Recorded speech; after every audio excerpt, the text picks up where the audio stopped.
আমার বাবার মুখ থেকে এমন কথা শুনে আরহির বাবা কিছু সময় তার মুখের দিকে তাকিয়ে থেকে অনেকটা রাগী সুরে বলে উঠল, আপনার কি লজ্জা বলতে কোনো কিছু নেই?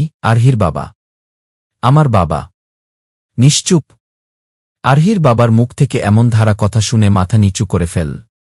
আপনার গুণধর ছেলে আমার মেয়ের সাথে এত কিছু করে, বাসর রাতে তাকে ফেলে বাড়ি থেকে চলে গেল।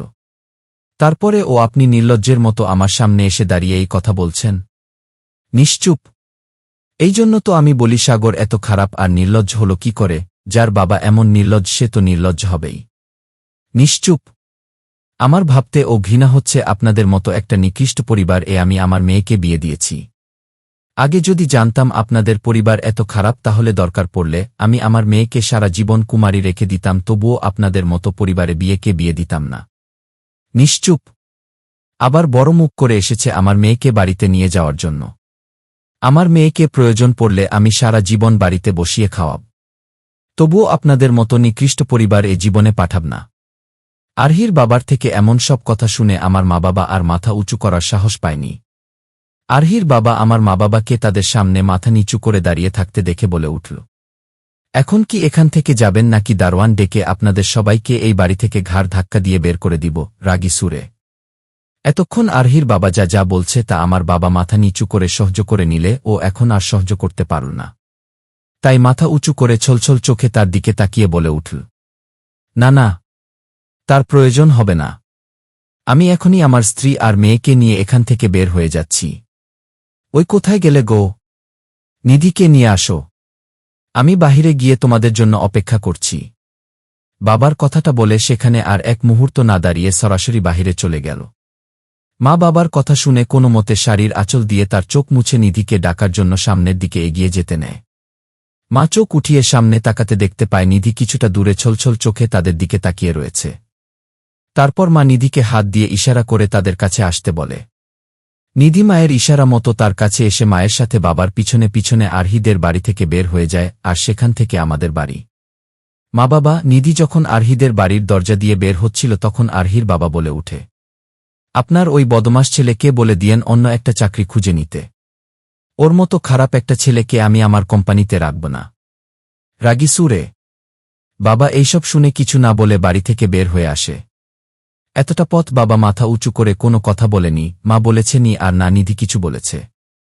সবাই চুপচাপ মাথা নিচু পরে বোবা কান্না কেঁদে বাড়িতে চলে আসে। বাড়িতে আসার পর বাবা কারো সাথে কোনো কথা না বলে চুপচাপ তার ঘরে চলে যায়। বাবার পিছনে পিছনে মা ও যায়, আর নিধি চুপচাপ তাদের চলে যাওয়ার দিকে তাকিয়ে চোখের জল ফেলে। অন্যদিকে মা বাবা, নিধি আরহিদের বাড়ি থেকে বের হয়ে যাওয়ার পর আরহি উপরে থেকে নিচে নেমে আসে। তারপর তার বাবাকে বলে উঠে, বাবা, কি হয়েছে? তুমি নিচ থেকে এত চিৎকার চেঁচামেচি করছো কেন? আরহি, কিছু হয়নি মা, যা হওয়ার তা তো আগে হয়ে গিয়েছে। আরহির বাবা, তাহলে এত চিৎকার চেঁচামেচি করলে কেন? আমি তোর সাথে যে অন্যায় করেছি তা শুধরে নেওয়ার চেষ্টা করলাম। মানে বুঝলাম না। মানে তোর বাবা ওই লম্পট ছেলের মা বাবা বোনকে অপমান করে বাড়ি থেকে বের করে দিয়েছে। আরহির মা এগিয়ে এসে, অহ, মা তুই চিন্তা করিস না, ওর সাথে বিয়ে দিয়ে আমি তোর জীবনের যে ক্ষতি করেছি তা ঠিক করে দিব। কিভাবে?